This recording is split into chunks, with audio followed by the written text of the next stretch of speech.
Bonjour. Salut Damien, comment vas-tu? Salut, ça Salut va? Pauline, salut Jeep. Ça va et vous? Ouais. Ça fait plaisir de te voir. J'ai l'impression que ça fait 1000 ans qu'on s'est pas vu. Ouais, je suis content de vous voir. Bon, bah écoute, t'as un nouveau look là avec ta coupe. Ben, j'ai les cheveux longs, ouais. Ouais, Comme les coiffeurs sont fermés, je peux pas me couper les cheveux, donc j'en d'accord, très profite pour bien. me laisser pousser. Ok. Un peu comme toi, Jeep, du coup. Ouais, bah écoute, moi je connais des coiffeurs africains, ils bossent même pendant le confinement, hein, si ça t'intéresse. Bon, écoute Damien, en fait, ce que j'expliquais, c'était que pendant tout ce confinement, comme on est tous des passionnés de tennis, on a beaucoup écouté des professionnels nous parler de leur confinement, de leur parcours. Mais en fait, il n'y a pas que des professionnels, ils restent minoritaires quand on voit tous ceux qui ont une passion, qui font du tennis. Et on aimerait leur donner la parole aujourd'hui. Et le thème, c'est justement, est-ce qu'avoir une passion, ça aide pour la vie de plus tard, ou est-ce que c'est au contraire incompatible avec les études et une bonne formation sportive?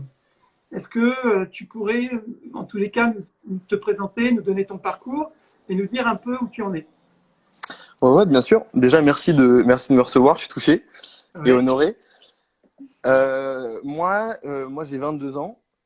Aujourd'hui, je viens d'avoir 22 ans. Je joue au tennis depuis une dizaine d'années. En fait, j'ai commencé très tôt le tennis à l'âge de 5 ou 6 ans. Puis ensuite, j'ai arrêté pour faire d'autres sports. J'ai fait du foot, du rugby, du judo. Voilà, j'étais intéressé petit par plein de sports différents. J'en ai profité jusqu'à mes 12-13 ans pour ne plus faire de tennis. Et en fait, j'ai repris le tennis vers 12-13 ans, du coup. Je t'ai rencontré, toi, Jean-Pierre, à l'âge de 14 ans, je crois, 14 ou 15 ans. Et j'ai tout de suite été hyper motivé par la compétition parce que j'ai commencé du coup très tard, quoi, à l'âge de 14 ans. J'avais très envie de progresser, j'avais envie de bien faire, j'avais envie d'être bon, j'avais envie de rattraper mon retard par rapport aux autres jeunes du club de Levallois dans lequel j'ai commencé la compétition avec toi. J'en ai parlé à mes parents qui eux, connaissaient pas trop le sport de haut niveau. En tout cas, mes parents n'ont pas fait de sport à haut niveau, donc ne connaissaient pas trop ce milieu-là. Mais moi, j'étais très motivé. À l'âge de 14 ans, 14-15 ans, à la fin du collège, j'ai demandé à mes parents s'ils étaient OK pour que je fasse un sport-études. En fait, au d'accord. lycée, que je suive des horaires aménagés. Toi, Jean-Pierre, tu m'avais parlé du lycée Passy-Saint-Honoré qui est avenue Victor Hugo dans le 16e. Et tout de suite, moi, j'ai été hyper emballé. Je me suis dit, ça va être génial parce que je vais pouvoir faire mon lycée et à côté, pouvoir m'entraîner tous les après-midi, D'accord. faire de la compétition. Donc, Ouais, en fait, tu es en train de nous dire que tu as un parcours atypique parce que tu sors pas d'une école de compétition de club où c'est GAC, ensuite centre d'entraînement et ensuite tennis-études. Est-ce que toi, est-ce que tes autres sports t'ont permis d'avoir le niveau pour entrer en sport-études, en horaire aménagé, ou alors il a fallu que tu travailles, que tu rattrapes un retard? Comment ça s'est passé? alors ouais, complètement. Moi, je sors pas du tout enfin, j'ai un parcours du coup un peu atypique parce que j'ai pas du tout fait les écoles, en tout cas, comme tu disais, le GAC ou des centres de compétition pour les jeunes, qui est ce que j'avais compris à l'époque, la voie royale pour faire des sports-études ou tu vois, pour faire plus de compétition. Donc dans les autres sports que je faisais, j'avais pas le niveau et forcément la motivation ni l'envie de faire du haut niveau ou en tout cas de m'entraîner et de progresser beaucoup. Donc moi, j'ai été obligé je pense, de travailler plus que les autres, de faire des heures supplémentaires, des heures le week-end que les autres ne faisaient pas pour pouvoir essayer de rattraper mon retard et essayer justement de pouvoir progresser à l'entraînement avec les autres joueurs et essayer de faire progresser les autres joueurs en même temps, quoi. Donc, euh, donc finalement, j'ai jamais eu la voie royale. J'ai toujours dû m'entraîner un peu plus avec ton aide Jeep, avec l'aide de D'accord. tes filles justement. D'accord. Donc Il a fallu que tu restes dans les coulisses pour ouais, obtenir un niveau. complètement. Voilà. J'étais un peu clandestin et je pense que finalement, ça a été dur au début parce qu'il n'y a pas beaucoup de reconnaissance. Les gens ne croient pas beaucoup en toi. En France, on regarde beaucoup le classement, on regarde beaucoup le parcours jeune. Et finalement, moi, j'ai eu de la chance d'avoir quelques personnes qui m'ont tendu la main, qui ont cru en moi et qui m'ont aidé en fait. Et aujourd'hui, je regrette pas du tout, quoi. Mais c'est vrai que j'ai pas un parcours classique finalement. Donc là, tu es en train de nous dire que quand on n'est pas sur la voie royale, il faut être plus que motivé pour pas abandonner parce que c'est pas forcément facile. Euh, je crois que de toute façon, pour réussir, il faut beaucoup bosser. Ouais, C'est une certitude, ça, surtout alors dans tous les domaines, mais dans le sport, pour faire du sport de haut niveau, il faut plus bosser que les autres. En tout cas, il faut en vouloir aussi plus que les autres. Mais moi, j'ai même pas eu le choix, si tu veux. C'était soit je bossais et plus que les autres, et du coup, je pouvais rattraper mon retard et du coup être accepté dans les clubs où j'étais, ou soit bah, je bossais pas et ça n'avait plus aucun sens, tu vois. Donc aujourd'hui, je pense que ouais, j'ai dû bosser en tout cas plus que les autres, ouais, c'est sûr. d'accord. Bon, très bien. Donc maintenant, tu as réussi à avoir un niveau où tu as pu être reconnu pour être accepté dans un établissement où tu peux continuer tes deux passions, enfin les études pour préparer ton métier ainsi que le sport. Ouais. Donc ça, c'est une bonne chose. Tu peux nous dire où tu es? Alors ouais. Alors aujourd'hui là, je suis. En fait, j'ai eu mon. Je vais revenir un petit peu en arrière par Oui, bien rapport. sûr. En fait, j'ai eu mon bac. Donc j'ai eu mon bac il y a 4 ans au lycée Passy Saint-Honoré, un bac ES. Et suite à ça, en fait, j'ai eu l'opportunité de partir un an en Espagne D'accord. dans une académie, dans l'académie de Sergi Bruguera à Barcelone, Oui, dans lequel j'ai pu m'entraîner pendant un an, vraiment presque comme un professionnel, donc c'est-à-dire avec 4-5 entraînements par semaine, 40 heures d'entraînement par semaine. Euh, et en fait, donc j'avais un an. Et finalement, je me suis rendu compte qu'il fallait quand même que enfin, que je commence des études à la fin de cette année-là. Et j'ai eu l'opportunité, j'ai rencontré en fait quelqu'un de l'EMLV, l'école dans laquelle je suis aujourd'hui. oui, Et donc c'est une école de commerce post-bac. Et en fait, cette école propose un cursus particulier pour les sportifs, donc sportifs de haut niveau, de très haut niveau. Et moi, j'ai tout de suite été séduit par le projet parce qu'en fait, je peux continuer aujourd'hui à avoir cours tous les matins et m'entraîner tous les après-midi. Donc aujourd'hui, je suis dans une école qui me permet de faire les deux. Donc c'est vachement chouette. d'accord. On a une question de Philippe qui te demande quels étaient tes objectifs quand tu as commencé la compète, quand tu as commencé à faire le sport-études, quels étaient tes objectifs? Euh, Au départ, quand j'ai commencé, si je suis très honnête, j'avais dans un coin de ma tête, je rêvais du monde professionnel, je rêvais d'être sur le circuit parce que mes idoles me faisaient rêver et que je rêvais de ce niveau-là et je rêvais du très haut niveau. Et en fait, euh, et en fait, rapidement, je crois que j'ai compris que c'était très difficile à atteindre et que j'étais quand même très en retard. Du coup, je me suis orienté vers des objectifs à plus court terme. Et en fait, mon objectif, quand j'ai commencé le sport-études, c'était d'atteindre le classement zéro. En tout cas, c'était le classement et les objectifs que je m'étais fixés avec mes parents, avec toi, Jeep. Cet objectif a évolué, a grandi et en fait, je suis passé d'un objectif plus atteignable pour moi et quelque part, et en fait, pas du niveau professionnel. Donc voilà. Je Mais sais pas si c'est très clair, mais oui, oui, tout à fait. Mais parce que là, tu nous dis qu'en gros, tu t'es mis un objectif de monter au classement zéro. C'est juste pour avoir un objectif à atteindre qui est quand même relativement faisable, mais dans ta tête, est-ce que tu te mets des limites? Est-ce que tu te mets des limites? Je vais monter zéro, après c'est bon, je mets un stop sur la partie de ma vie tennis et je me concentre sur autre chose? Ou est-ce que c'est vraiment pour toi une passion dans laquelle tu t'épanouis et que même si tu as un objectif à atteindre, que quoi qu'il arrive, tu vas continuer d'essayer d'aller au-delà de tes limites et d'essayer d'aller au maximum de ton potentiel? alors. Mon objectif, ça a toujours été d'aller le plus loin possible. En fait, ce que tu dis est juste, Pauline. Je me suis jamais fixé de limite. Je me suis jamais Ouais. dit, tiens, si j'ai ce classement-là un jour, j'arrête. En fait, ça a jamais été ma mentalité, ça a jamais été mon objectif. Mon objectif, c'est toujours d'aller le plus loin possible. Aujourd'hui, c'est encore le cas d'ailleurs. Mais le fait de se mettre des objectifs de classement, ça permet en fait d'avoir des échéances et de maintenir la motivation Oui, et tout à d'avoir en fait fait. d'avoir un objectif. Ouais. Maintenant,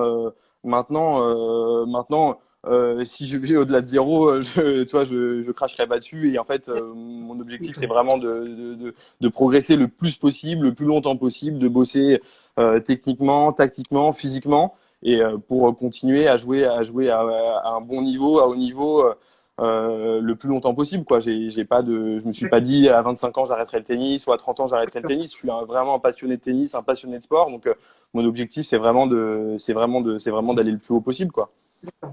On a, pardon, oui, il y a une question, une question. On a une autre question de Clément qui te demande si tu as décidé, est-ce que tu as pensé à arrêter le tennis une fois que tu auras aussi bien maîtrisé le service volé que Jean-Pierre? C'est une bonne question, Clément, parce que c'est vraiment, c'est un coup que Jean-Pierre maîtrise à la perfection. Donc, je pense que le jour où je maîtriserai le service volé comme Jean-Pierre, je me poserai peut-être des questions. Tu vois, je me dirais peut-être bon là, je sais pas si je peux aller plus loin. Damien, alors en fait, pour revenir un petit peu au thème du jour, est-ce que tu penses que Ouais. le sport t'a aidé dans ta vie personnelle et dans tes études, ou au contraire, ça a été un frein et tu penses que ça t'empêche d'avoir une carrière professionnelle plus importante ou plus grande? Comment tu te positionnerais, toi? Euh, Moi, ce que je pense aujourd'hui, c'est que je suis épanoui dans ma vie étudiante et dans mon projet tennistique, en fait, parce que j'ai les deux. Si tu veux. Ça te permet de garder un équilibre. Exactement. En fait, quand j'étais plus jeune, en tout cas avant de commencer le sport-études au lycée, j'étais un garçon qui avait beaucoup d'énergie, qui avait du mal à contenir, à canaliser vraiment, tu vois, mes journées de cours que je trouvais interminables. Je trouvais ça difficile. Donc en fait, aujourd'hui et depuis le lycée, j'ai trouvé un équilibre qui me permet d'être performant quotidiennement en tennis et de réussir dans mes études. Et en fait, ça a toujours été un objectif que j'ai fixé avec mes parents.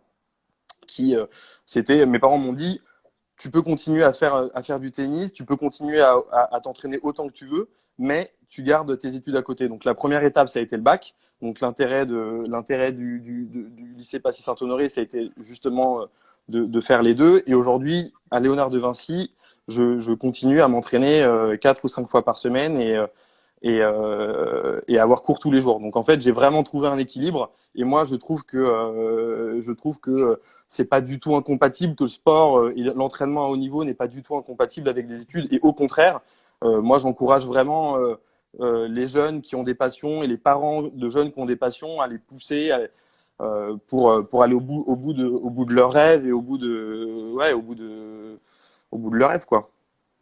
Alors, il y a encore des questions. Il y a eu une question. Est-ce que tu as songé. Alors, en fait, il y a des pseudos. Donc, parfois, quand je ne connais pas, je ne peux pas savoir qui est-ce qui a posé la question.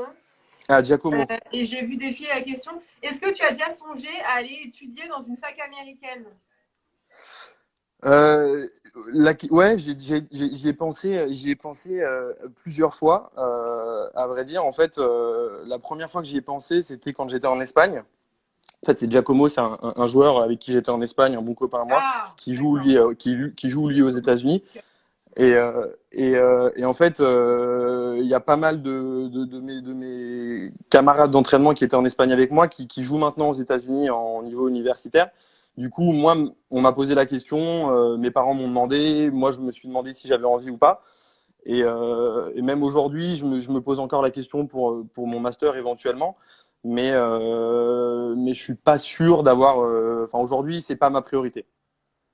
Aujourd'hui, c'est pas vraiment ce que j'ai envie de d'accord. faire. Donc voilà, je peux pas en dire beaucoup plus parce que c'est une superbe opportunité. Maintenant, moi, après mon année en Espagne, j'avais envie de revenir à Paris, j'avais envie de revenir avec ma famille, mes copains, pour différentes raisons, hein, mais du coup, je trouvais ça bien de rester à Paris pour m'entraîner. Ok.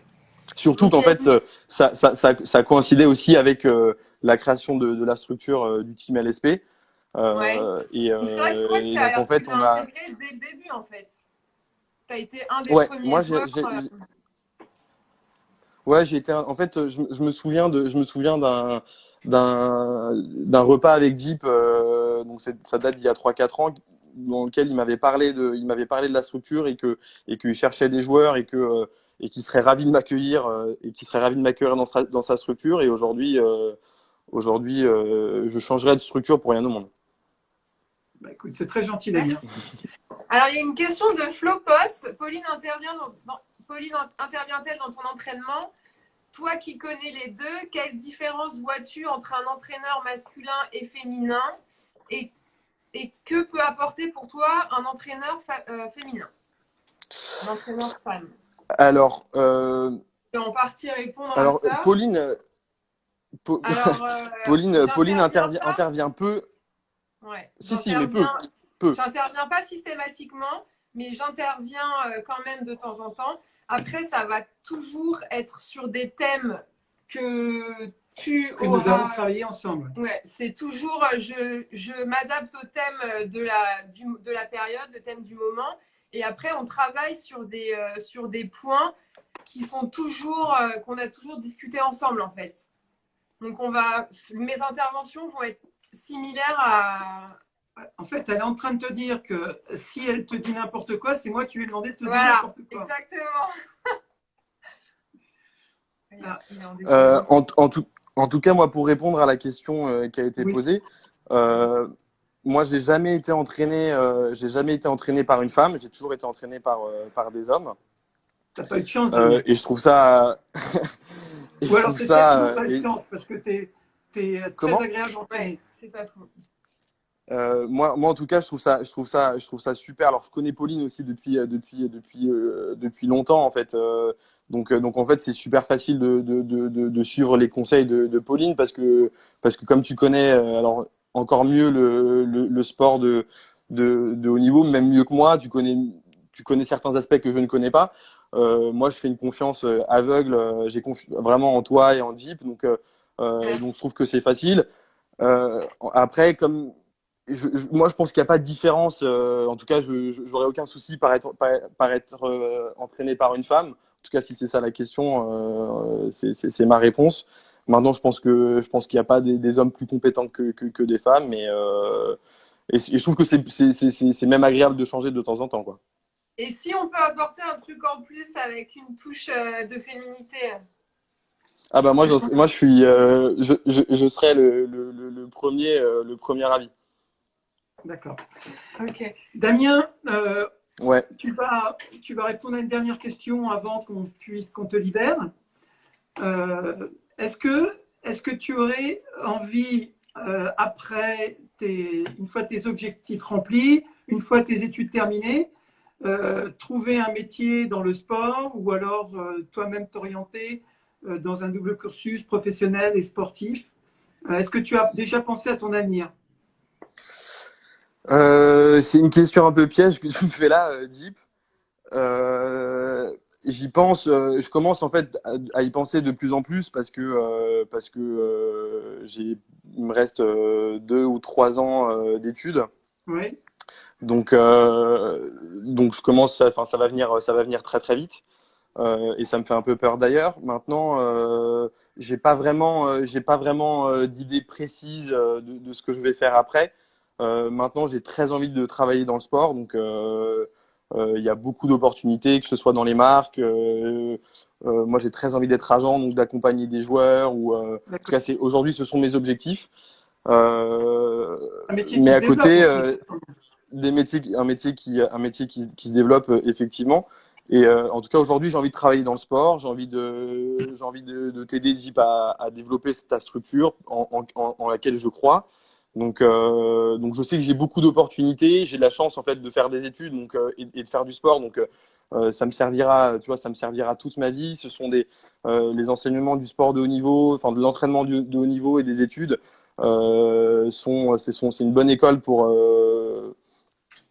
la vie, pour ma vie professionnelle. Donc je vais essayer d'utiliser mes acquis au mieux possible, quoi. D'accord.